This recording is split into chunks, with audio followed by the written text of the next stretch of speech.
Hello, everybody. I am Toyinda Smith, the author of The Handbook to Dominate Your Confidence Using 4 Practical Steps. This book is all about taking action. If you struggle with your confidence in terms of having a level of fear, maybe not having the faith that you need in order to get the job done. This book is going to help you to master winning with certainty. I talk about 4 V's. The first V is vantage, that second V is your voice, that third V is your visibility, and the fourth V is vigor. If you want to dominate your confidence, I want you to click the link below. Hello, everybody. Welcome to the third August installment of the Coaching Seat TV, where we're all about sitting in our seat of authority so that the kingdom citizens can be infused with the power to dominate confidence, unleash potential, and leave a legacy. Now, this is accomplished through extracting distractions, limiting beliefs, and interferences. I am Toyinda LaShea. I'm a prophetess, a best-selling author, business consultant, master coach, and a public speaker mentor. I am so excited because back in the studio is Miss Jessica Cohen. She is the Impact Coach. Jessica, welcome, welcome, welcome. How are you? I'm doing well. Thank you for having me, Toy. Good deal, good deal.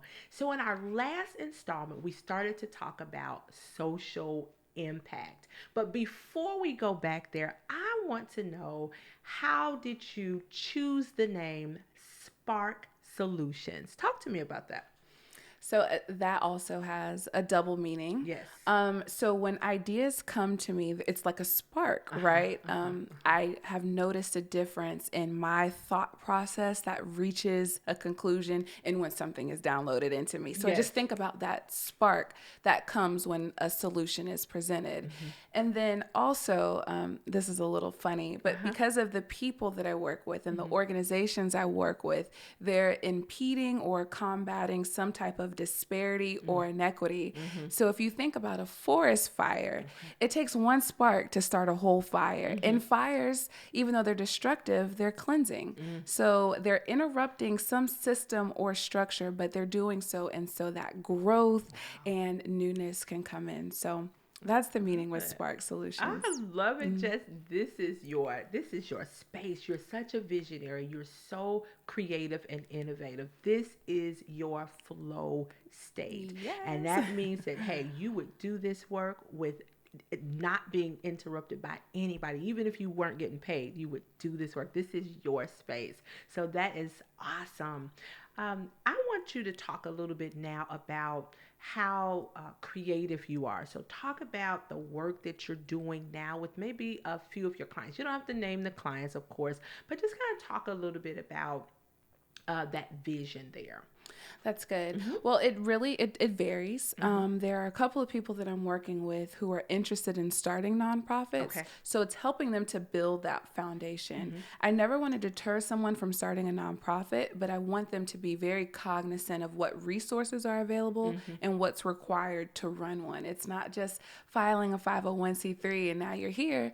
No, you want something that's sustainable. You want something that's going to pay a couple of salaries, and you want Yes. something that's going to evoke change. Right. So just going through the process of identifying a vision, a mission, core values, and doing the strategic and tactical planning, it promotes revelation. And it also equips them to carry out their efforts. I like that. So this promoting of revelation, what does that normally look like when your coach or your client or organization kind of like that spark happens? What does that look like? Oh, yeah. So because of the coaching program, I'm now able to not only hear seeds, but see seeds as Yes, well. I love So that. sometimes there are unexplored opportunities. So I'm listening to the client or the organization executive director. I'm listening for things that are unexplored. So when you ask them certain questions, you can see oh, we know we haven't explored that. We haven't thought about that. We didn't think about the partnership. Yes. Well, we could offer that. I don't know why we didn't do that. So those are the types of questions that really solidify that there's some movement happening and progress is taking place. Yeah, and it makes sense. When we ask those who, what, when, where, how questions, it gives them an opportunity to provide a descriptive response. Because again, as coaches, we know that what an individual, a culture is aware of, they can respond to. So I love that. I love the fact that the coaching program is centered around inquiry. I mean, it makes sense, and we want the information and the details. And your people, right? The organization, the coaches that you're talking to, the leaders that you're talking to, they know the answers. Like, we don't have to come in and give you the answers. But when we pull that out, we start to amplify potential, right? Like, Yes. and create those winning effects. It's so good. I'm almost feeling like, and I'm playing around with models. We alluded to this in the first segment, that I like to illustrate concepts. Yes. But I'm looking at the idea of having a propeller or a coach in each organization, because that's a necessity. You have someone who's over operations, you have someone who's over marketing and recruitment and finances, but you need someone who is specifically dedicated to mobilizing progress and really like searching for, okay, there's a seed there, and extracting those limits and beliefs. You really need someone on your team who's able to do that. That's good. Go for it, Jess. Yeah. You gotta do They're it. coming your way. That's right. Just like go out there and do it and watch the change happen. So what's the mission of Spark Solution Coaching and Consulting? So the mission for Spark Solution is to serve those who serve others. Let's pause. Yes. Now, to serve those who serve others. Okay. How did you birth that? That's sweet. To serve those that serve others. Oh, yeah. So I wanted to make change. I wanted to be of influence and of value. And I can't serve every cause. But if I can be of assistance to the people who are serving specific causes, that allows me to have an exponential impact. Yes. So if I can provide capacity building or board development or program management or strategic or tactical planning or helping you find grants or helping you start your nonprofit, I don't have to touch domestic violence or hunger or mental health, because I'm dealing with you all who are specifically geared towards those visions. So it allows me to be flexible in who I get to work with, and it just provides a variety of things that I get to explore, which is good for me because I need that stimulation. Absolutely, right? So you need freedom, you need the ability to move around, be creative. When you say mobilize, right? You need that personal ability. As you're mobilizing others, you have to be mobilized. Oh, definitely. I love it. I love it. So we talked about the mission. Tell me a little bit about the vision. So the vision for Spark Solutions, and this isn't something I discuss frequently because I'm more mission oriented, but it's good. But I want everyone who's in the service industry, not so much as hospitality, but in the nonprofit, non-governmental entity, to be equipped to do their jobs and to see their visions to fruition. That's really what the vision for me is. Absolutely. So Jessica is a progress facilitator, and I want to just corroborate what we're talking about here. She can indeed help you reach your mission and vision. I love that. So I'm going to ask this next question. What inspired you to frame your business in this manner? That flexibility. And the freedom in flexibility, and also just the cocktail of things that I get to work with. Nothing is stagnant. And because I'm able to follow my own agenda, I'm not shackled by somebody else's initiatives. So being able to live out my purpose and follow the assignment is something that really encouraged me to frame my business in that way. And because I'm certified to coach, and naturally I can do some consultation because of my experiences, I can also do contract work. So there's an array of ways that I can be of service and be on your team to help you move forward. That is awesome. So you talked about being on maybe a nonprofit organization's team, a faith-based organization's team. what does that normally look like? So let's just maybe from a faith-based organization perspective. Yes. So there's a lot of initial educating that comes with that. You don't typically see faith-based organizations entering the social sphere, wanting to take stances on social issues or just being a player or a member of that conversation.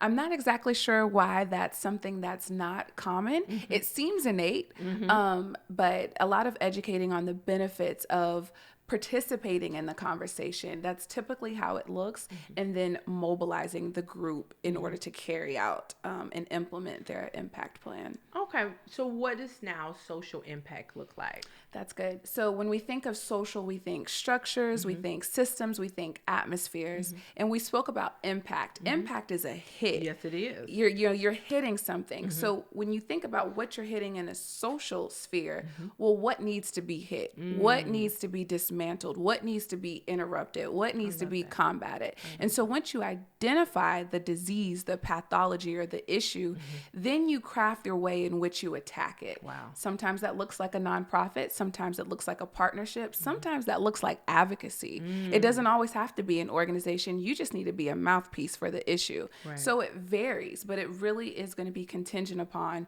and we're talking about the faith-based organization, what their desires are and what their level of commitment is too. Because if you don't want to have a separate 501c3, that's probably not the best vein to issue your impact through. Right, that's good. So you mentioned the mouthpiece so that they can be the mouthpiece. And I know inside of the coaching program, we talked about how coaches are the ears and the eyes so that our coachees can be the mouthpiece. That's so good. Love That's how good. you are implementing the techniques and the skills. That makes me feel pretty good that I am doing a good job as leading that coaching program. Absolutely. So that makes me feel good. Yeah, it was a life-changing curriculum. It enhanced what I thought was innate and just got me all to way together with revelation. So you should be proud. Oh, I'm excited. Extremely effective. I'm excited. I want to, this is probably like the last space that we'll be able to talk through, but what has caused you to choose this service and methodology? Like I said, a lot of it was innate. It was natural. I worked for a chamber of commerce. I worked for a local government, and there was always that common denominator of facilitating equity and spreading the news about resources that were being disseminated and really helping to leverage the efforts of people who may have been forgotten about in their quality of life. So I wanted to frame an entity that allowed me the freedom to do that without being shackled by a boss. Right. And listen, you did a phenomenal job with the work you did in the city. I mean, you built an area, an organization, an office, and that office is still thriving. So that's how you know that you are sustainable. Like what you do, the impact that you make personally is very sustainable. So good job. Every day that I drive past that office, I'm like, Jessica did that. Oh, yeah. Yes.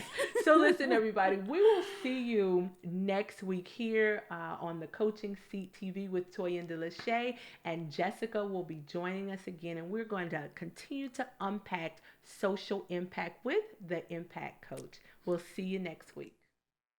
Hello, everybody. I want to invite you to purchase my book, The Handbook to Unleash Your Potential in 6 Practical Steps. If you are struggling with stagnation, suppression, and being stale in business and leadership and ministry, this book is for you.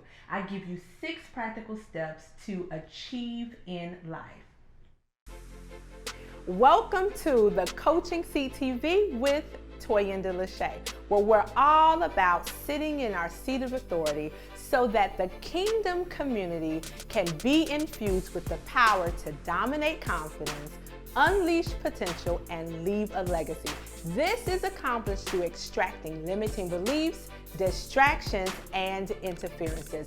I am so excited for the opportunity to be on Dominion TV with the powerful Dr. Dutton and Pastor Lynette Dutton. Make sure you download the app for Dominion TV as well as catch this broadcast every Tuesday at 5:30 p.m. I want you to share it with your community, your clients, and your customers.